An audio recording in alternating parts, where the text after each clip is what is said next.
Hello, my littles. Welcome to Mammy's Corner, and I'm Mammy. I love being your Mammy. It is time for affirmations. Are you ready to say them out loud? Are you ready to say them really, really loud? All right, let's get going. Are you ready? I am loved. You say it. Let's do it again, louder. I am loved. Good job. Now, who loves you? God loves you. Who else loves you? Mammy loves you. And don't you forget it. All right, next one. Ready? I am good. Say it. Let's do it louder. Ready? I am good. Very good. Now for the last one. Can you say it without me? Say it really loud. I am kind. Good job. One more time. Ready? I am kind. Good job, my littles. You are good and kind. Now, before Mammy gets to reading this book, make sure you're in your favorite chair, got a favorite blanket or favorite pillow or favorite stuffy or favorite person you want to cuddle with, like mommy or daddy. Are you ready? Are you ready? Oh, don't forget, make sure you hit that like button because then other kids get to see the books too that I read. Isn't that awesome how other ones do just by you hitting that like button? All right, ready? Here we go. Let's get reading. Today's book is Lucky Last Luke. Oh, let's see what happens. Let's get going. Now remember, these books are not Mammy's books, but I bought them. So I guess in a way they are mine. I just didn't write them. All right, let's get reading. Chapter 1. Last and liking it. Luke was always last. It didn't matter what was happening. Something always made him late or last. Hurry up, Luke. Your toast is getting cold, Mom yelled. Luke always tried to be last to breakfast. He didn't like his toast too hot because the butter would melt and make his toast soggy. And he didn't like to watch his sister Jane heaping horrible apricot jam on her toast or slurping her milk through her missing front teeth. It was gross. And he hated the way his baby brother Thomas would spit cereal, dribble orange juice, and finger paint with the peanut butter that had started out on his toast. Hurry up, Luke, and get in the car. It's time for school, yelled Dad. Luke grabbed his school bag and wandered out to the car. Jane made a face at him because she was first, and so she got to sit in the front. But Luke liked sitting in the back. He could see everything that was happening out of all the windows. Hurry up and get in line, Luke, called his teacher as the bell rang to get into school. One day you might surprise me and be first. But Luke liked to be the last in line. He could pick up things that the other kids had dropped and give them back to them. Oh, that was nice of him. It's an exciting day, said Luke's teacher, Mrs. Michaels. Did y'all remember we're going to the zoo? Hurry up and get on the bus. Oh, they're going to the zoo? Let's see what they find at the zoo. I'm so excited. What do you think might be there? Let's find out. Luke was last in line, as usual, and when he finally climbed up the steps and onto the bus, there were no seats left because some of the mothers had come on the field trip, too. Just sit up front next to the driver, said Mrs. Michaels. She was way in the back with Evangeline cleaning up because Emma had already thrown up. Ew, gross. Luke got off the bus first. It was strange being first. He didn't like it much. Amanda Brown stepped on his heel and his shoe came off. Mrs. Michaels pressed her lips together, which meant she was about to lose her cool. Hurry up and put on your shoe, she said angrily. Luke had to stay behind, put his shoe on again, and do up the laces. That wasn't very nice of her, was it? No.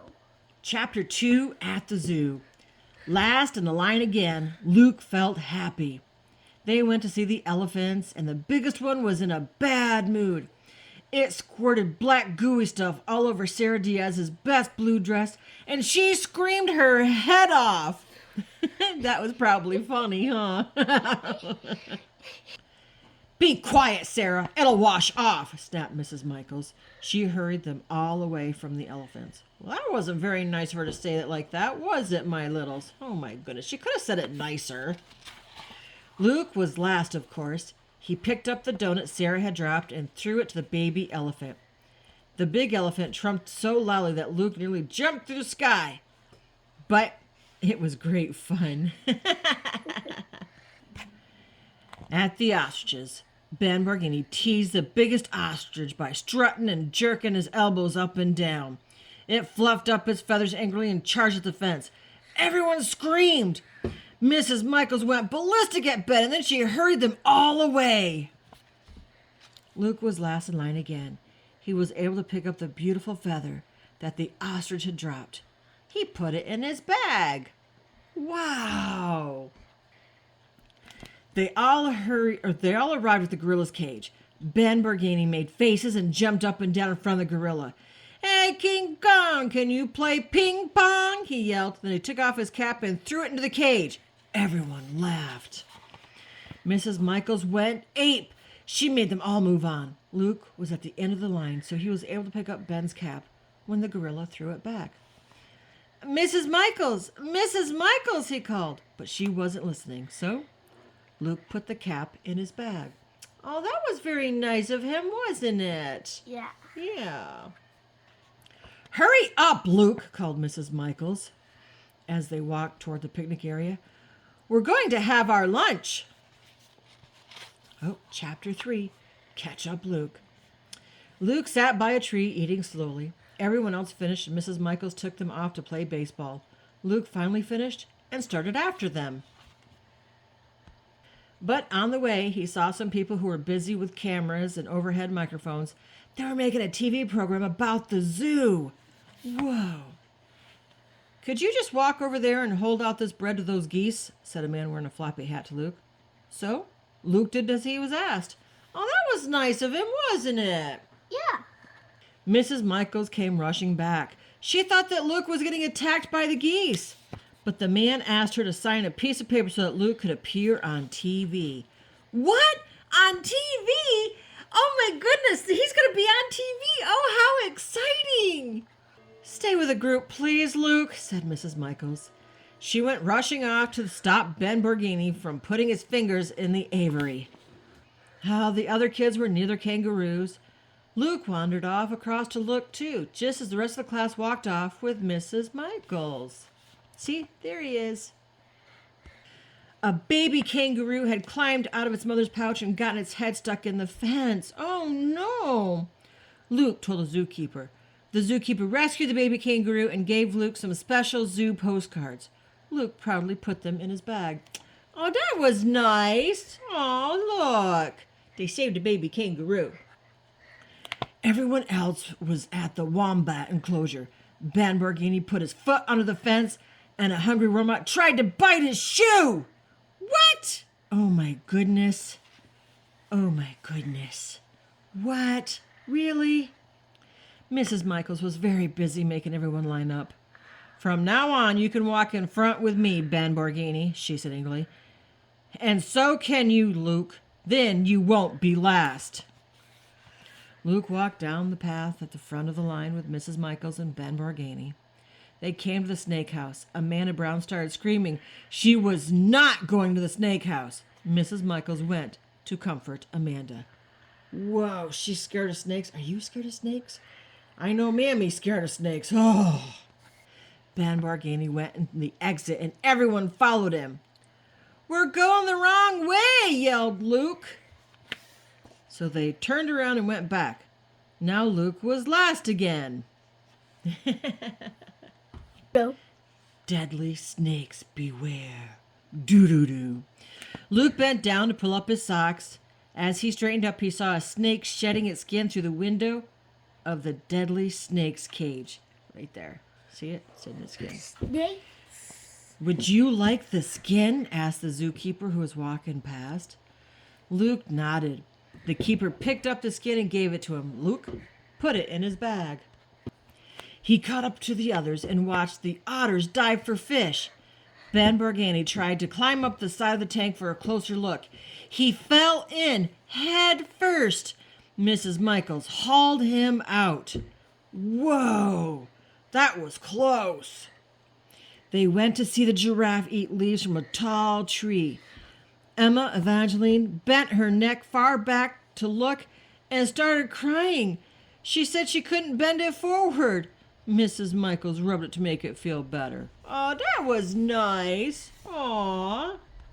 They moved on to see the sleeping bears and the jumping frogs.